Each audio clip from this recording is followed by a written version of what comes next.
What's going on, beautiful people? Welcome to Fuck of Life, another episode here. Today's episode, I'm just going to go solo. I'll be talking about a few feedbacks that I got, essentially just questions that I got from my previous episodes.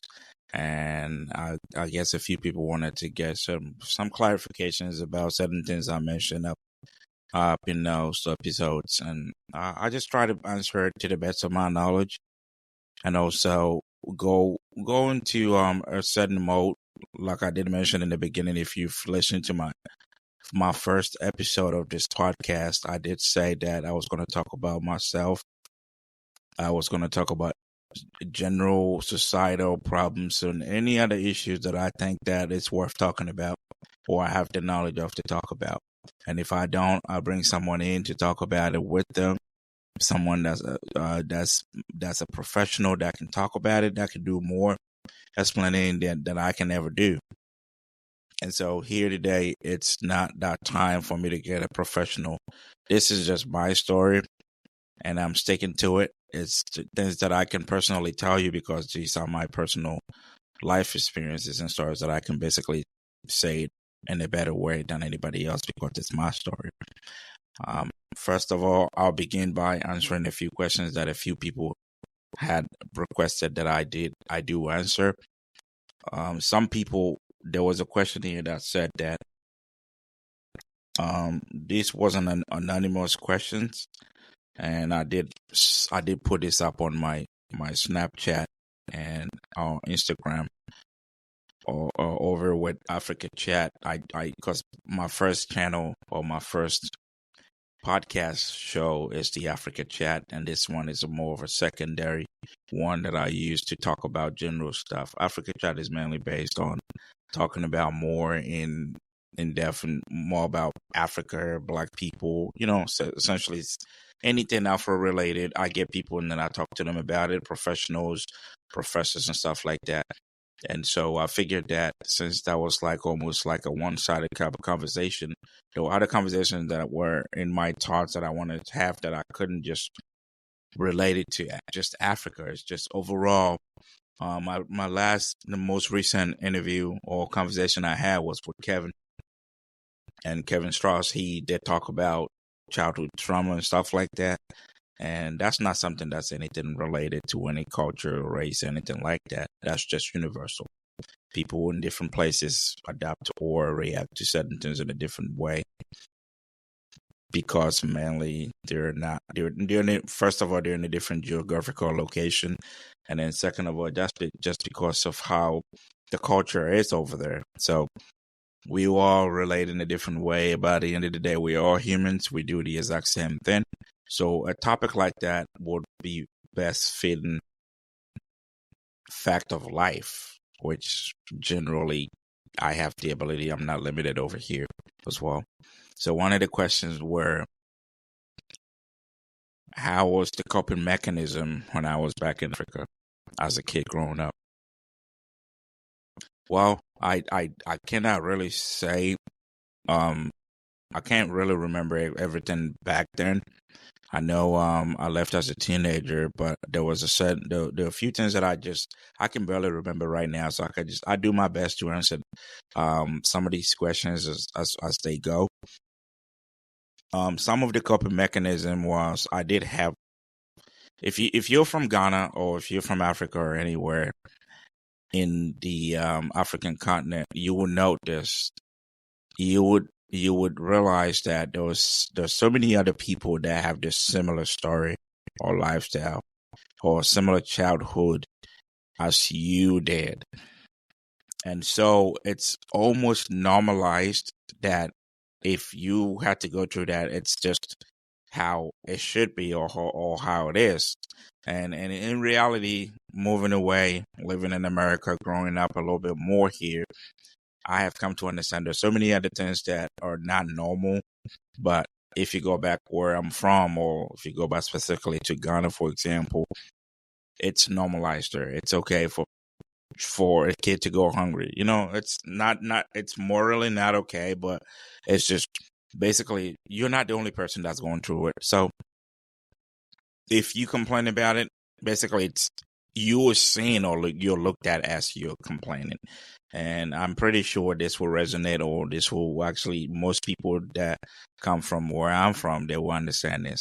And then some of the few things that I did mention in my previous podcast, being it on Africa Chat or being on Fact of Life podcast, I've had a few critics here and there, and then it's mostly because the Africans listening to my videos and audios that live in Africa, that live in Ghana or any part of Africa right now. And like I said, they just still relate to the exact same understanding. And then it's almost like I'm complaining about, or I'm whining, or I'm actually talking about something that shouldn't be talked about. One of the biggest things as an African growing up, or as an African man now, is that I realize is there's so many things that instead of we tackling and actually realizing that it's not normal, we're criticized, or we're looked at as some type of way when you talk about it. For example, if I sit down here on my podcast today and talk about my family lifestyle growing up, how my family was or how my family is right now, or how it was back then, and go into much depth, I'm going to have a lot of, like, for example, people from Ghana criticizing me and actually coming at me for just talking about stuff like that. Some of them are not going to be happy, and some of them actually will be happy. And that's just how we are raised. Most of the time, it's almost as if that I felt like we are raised not to be honest, or not to say the truth, or not to talk about the truth at all, even if it's looking at us or staring us in the face. Just for the simple fact that you just can't say that. There are certain things that growing up as a child, coming up, and I'm an older man now, that I looked at, and I'm looking at it, and some of them I actually remember vividly. There were things that normally you would talk about in America. No, these are things that are really not such a big deal. But if you go in an African home, even most Africans that are living in America, it's such a big deal. You just can't talk about it. It's just so that all combined my thought process, and tells me as a person that is trying to grow and do better and trying to change, and actually, change how the world was taught to me when I was growing up. That we're almost raised, the way we are raised basically is not fair. And I think I'm pretty appreciative of the fact that I think, looking back now and back then and looking back now, things have really changed. I'll give a simple example. When I was in school, when I was in high school, when I was in kindergarten, whatever, in grade school back in Ghana, if you do something, I remember there was this incident. My mom came to visit when I was in school. My dad, I think at the time, my dad had separated. My mom and dad had separated. And I hadn't seen my mom for a long time, probably over a year, because my mom left and went to live with my grandmother, her mother. And my dad kind of like took us to live with other people. And my mom was basically doing a surprise visit. And I remember that day vividly, like it was just yesterday. My mom comes in and we are doing a test, and I think it was a 10-point mark, 10-point mark paper. I hope I'm right with the way I'm actually describing it. So basically what I'm saying is, when you get the entire thing correct, there's 10 questions, 1:1. So if you get 10 points, it means you got all 10 questions correct. And then back then, I think I got a 7. So that means I got 3 wrong. And the teacher was actually beaten like with canes, beating us like animals, with canes. And my mom comes in and with another teacher who was in a high position at the time. And then due to the fact that I have a visitor, which is my parent, one of my parents, my mom, automatically the teacher was like, okay, well, sure, yeah, your mom is here, you got 7, but I'm not gonna like beat you up with the cane. And then my mom goes ahead and says, oh, no, do not exclude him, do not exclude him from the whole process. If he got 7 and you have to hit him with the cane 3 times, Because if you get one wrong, you get one cane. So if you got 9, you get one whip off the cane and something like that. So I got 3 wrong. Now I get 3 whip off the cane.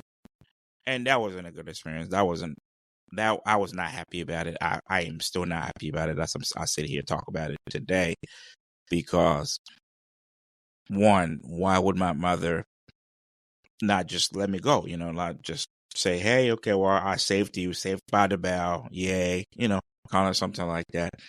And I know in her mind she was just trying to be fair, but in my mind as a kid growing up, I'm like, you kind of like you gave me up. I got 7. 7 wasn't a bad mark. I had people that had 0. I knew people that had 3, people that had 2, and all of that stuff, right? So those guys got beat up a lot. But even with my 3 canes that she made, that teacher beat me with, the whole time I'm almost there, that we talked, the conversation that we had, I cannot remember that conversation. I don't remember that conversation. I don't think I can even remember if I tried. All I remember was the fact that you get what I'm coming from if you're listening to this. I know a lot of people can relate to what I'm saying, but you get the point.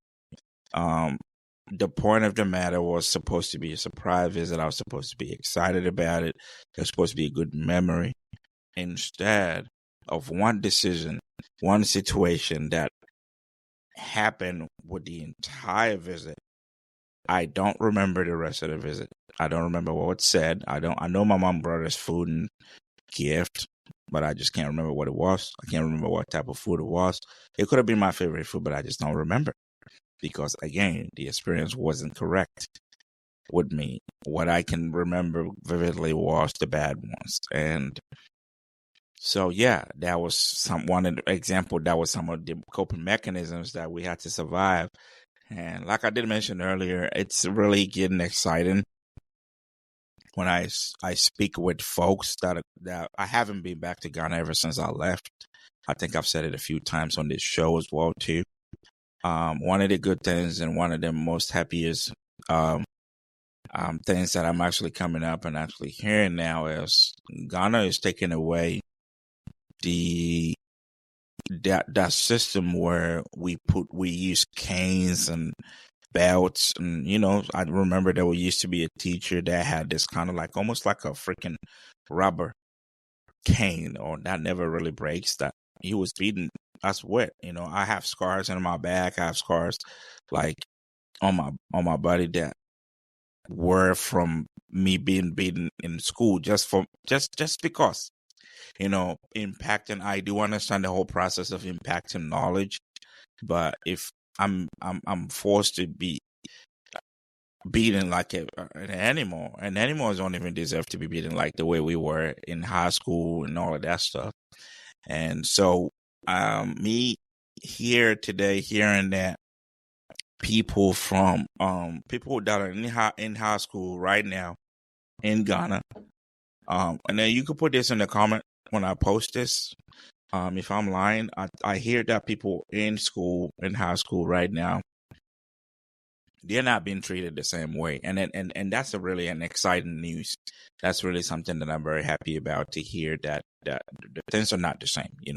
Things have changed a little, and things are actually looking towards where you don't get to beat people. And I did make a comment on one of these. There was this one at Ghana's. He's really huge. He's actually, me and him are from the same. Well, he's from the same town as my granddad did, so we're basically almost like from the same town, relatives. My grandpa, he's got a really huge following on YouTube. And then there was this. So sometimes it's just the mentality too, the way you're taught, you grow up. One of the biggest things for me that's going for me right now is I have tried my best to unlearn certain things that I feel personally that doesn't help. I have begun, or I have been unlearning them, because it's just not right. if you ask me. It just doesn't make any sense if you ask me. For example, now I hear that I didn't even know till like recently that he mentioned in one of his videos on YouTube. And I kind of like threw up a challenge comment on his comment section because it didn't make sense. He was complaining basically, Mike Rahab was complaining about the fact that kids in Ghana are not being repeated. When I say repeat, it means that I'll give you an example. When I was in high school, there was this, she's a lady now, so I'll say a lady. There's this lady that I actually graduated high school with. Me, myself, her brother, and her, we all graduated on the same day in the same year. What had happened was, in Ghana, there was a system that when you don't pass on a certain mark, you are going to repeat. You're going to be repeated, which means that if you say you're an example in America, if you're in maybe grade 7, and you're supposed to go to, for example, like a grade 8 or whatever, that's next. In Ghana, we call it stage. Some people call it placement or P. I think P was stand for placement. I stand to be corrected on that. But I remember stage 1, stage 2, stage 3, stage 4, and 5, 6, and what have you. And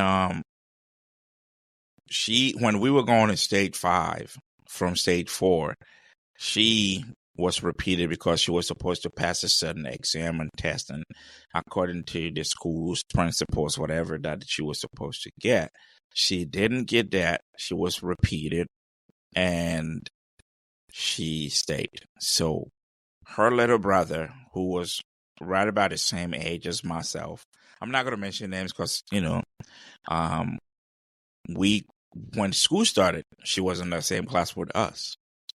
And then I could tell that at the time, that had taken a lot of toll on her. For example, you could tell that first of all, it just wasn't right. That I feel personally that it wasn't right because I remember what had happened. She wasn't coming to school as often as she should. She wasn't participating in anything that she should, or she was expected. It was almost like a punishment. And most Ghanaians enjoy that. The fact that, oh, she doesn't know anything, or she's that bad. She's that terrible. She couldn't pass the exam. So now she's been repeated. And so that's just it. That's just it. The society that we're in at the time, basically just going to brand her as incapable and useless. And so if care is not taken, this person is going to look at themselves and believe the exact same thing. We went to school. We met this lady in the same class. When we were moving on to the next class again that year, she barely had the mark to move on again. So at that time, they had to just say, okay, just go along. Basically, you're so useless. Basically, the reaction of what had happened, you're so useless. We repeated you once, and now if we could repeat you again. So we're just doing you a favor right now. Just go ahead. And I'm so excited. After all these years, after all of this treatment, we eventually graduated together with her brother. She, from what I'm hearing from my older sister that still lives in Ghana, she is doing so well for herself. She owns a company. She owns businesses around in Ghana and actually have people working for her. So I was like, oh, so she wasn't entirely useless after all, like they made her look like back then. But back then it was like, oh, she was one of the most useless people in the class, basically. And that's something that we were taught, growing up. And that's what Magrahab on YouTube was talking about, the fact that Ghana is taking that away. I think they already did. I'm not sure. But now they're not repeating people anymore. They're not beating people anymore, which I think is a step to the right direction. And he doesn't think that. He never really taught that. And that's because he was treated the exact same way. And so now the whole process is, okay, well, this is how we knew. This is how we were treated. And hence we came out all right.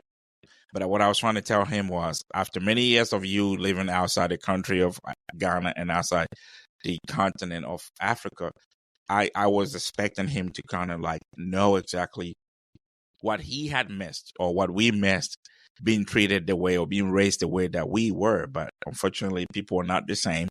He just still didn't see that. And he just felt like, oh, bring it back. If you don't feel a kid, how are they going to do better? People are going to do better if they're going to do better. People are going to do bad if they're going to do bad. And I can tell you this in my own understanding because of the simple example I just gave. This lady was essentially like branded as someone useless, didn't know book, didn't know math, couldn't write proper English, didn't do a lot of stuff, now owns a business. At the end of the day, was she that useless? Was she that bad? Did we have to use just math or a certain class to kind of like distinguish her from other people? That she might be able to be doing better than today as we talk right now. But unfortunately, she was subjected to that treatment back then. And I'm pretty sure I cannot be her, but I saw what happened, and I could tell that was not a good experience, or that was not a good feeling. So at the end of the day, stuff like that is what we had to go through as Africans, as kids growing up in Ghana, and as people growing up in Africa. And thank God I'm here today. I'm very grateful that, first of all, I live in America. Second of all, I have seen the other side of the world. I have come to understand that things weren't not so good, that we thought that was the normal. Some of the sudden normal things that we thought was normal is really not. And I just live and pray and hope up to the day that everything actually will fall into place where my people, where I come from, especially Ghana and Ghanaians, and most Ghanaians are going to understand there are certain things that don't work like that anymore, or there are certain things that should have never happened. We shouldn't ever have to go through that, or we shouldn't ever have to go through that process of growing up. And then I think there was another question that did say that let me see here. How was your childhood like living in Ghana? Yes, it's almost the same. It's almost the same. Like, how was the coping mechanism and how was my childhood like? It's almost the same. But I will emphasize a little bit on that. I was born. So where I was born, I would consider it as a city. I was born in Sunyani. It still is, hopefully, the capital town or the capital city in one of the regions in Ghana. It used to be called the Bronga Hafo. Now it's been subdivided because I think the current president of Ghana kind of made that happen.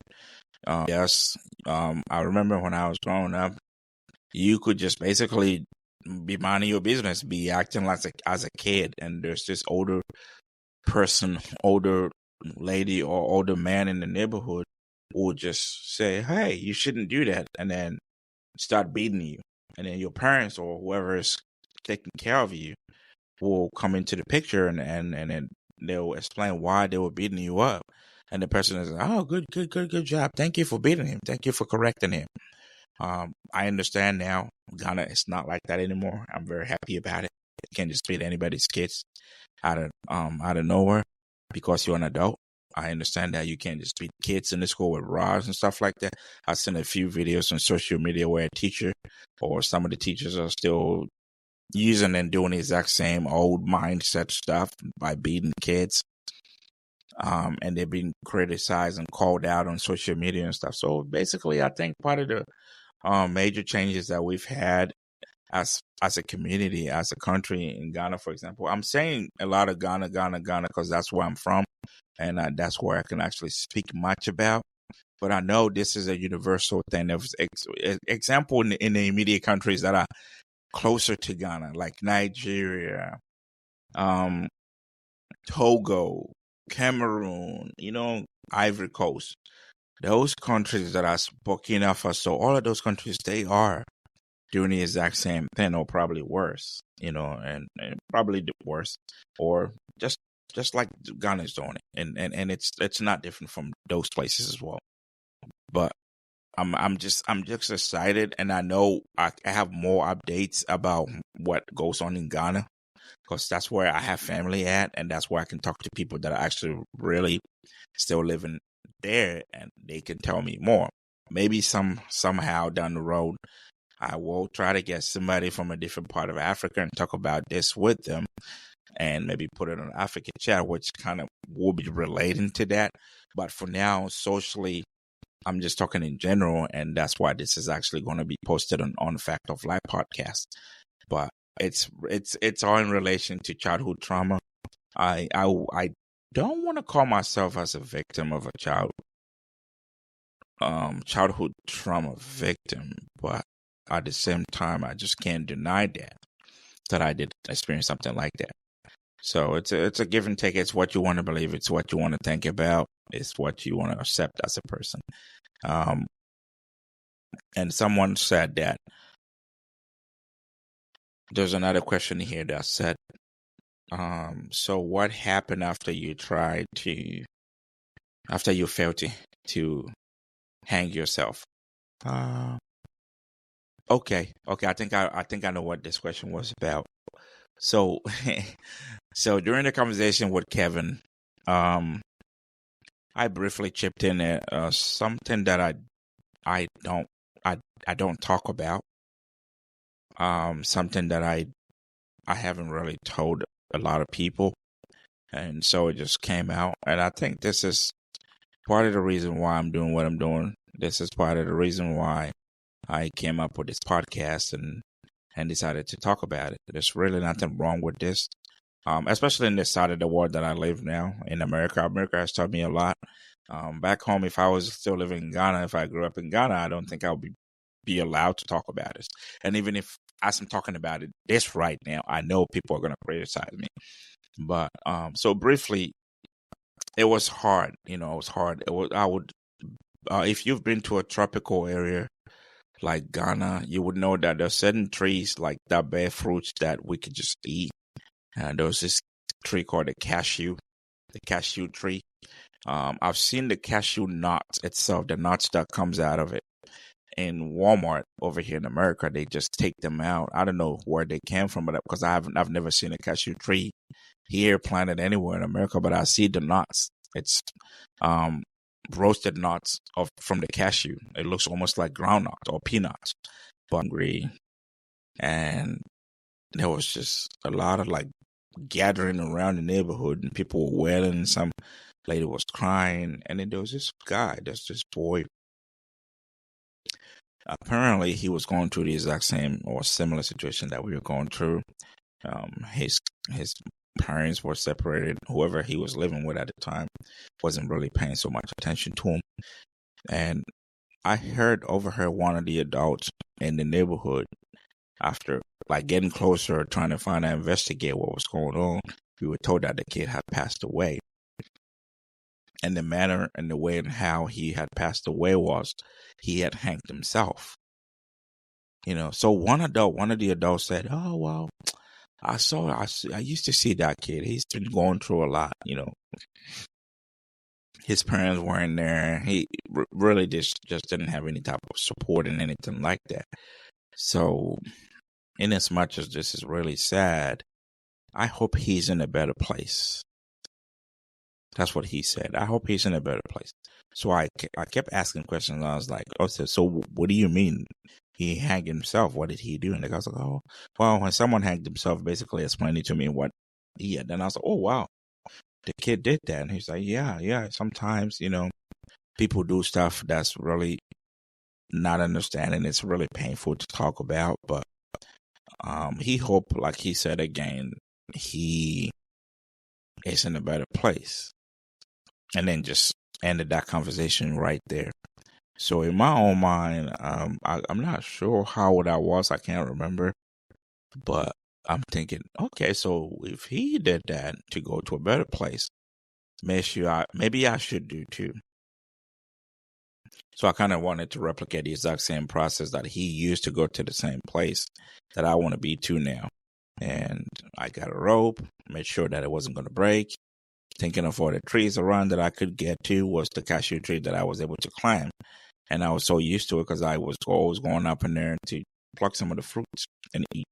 So I knew how to climb up. So I went up the tree that day when I decided to just hang myself and go to that better place.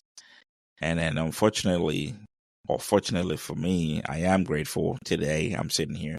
I should say fortunately, this lady was walking by, and the cashew wasn't really on my dad's property or my house. It wasn't in my house. It wasn't in my house. It was actually behind another house beside my house. But we all knew each other. We were neighbors, so I could just always go there and eat from it. So it wasn't a problem. She lived in that house. She came behind that house. I can't remember what she was doing. But then she was like, "Whoa, what are you doing? Calm down." She saw the rope. She saw me tied it around my neck. I was still in the process of looking to find a place to hang it on around one of these branches. And then maybe probably just jump. I don't know. But it's graphical. I can actually see myself doing it as I talk about it. So, that's why I don't really talk about it a lot. But basically, that's what happened. She saw me, got me down, gave me food, and told me anytime I was hungry, I should come by. And if she has any food, she will help me out. So, gave me food that afternoon, gave me an extra to go get my sister, called me in the afternoon, in the evening, gave me a dinner, and gave my sister dinner. And for a period of months, she supported us in that way. And then I think my dad came eventually. And then that kind of like was the chapter that was closed. But I never forgot about it. She never spoke a word to anybody. And so that was it. I pushed it. So, like I always say, I pushed it into my archives. And I moved on. So stay tuned. I will come back your way next time. This has been Fact of Life. Again, my name is Gideon, your boy. And I'll catch you later. Bye-bye.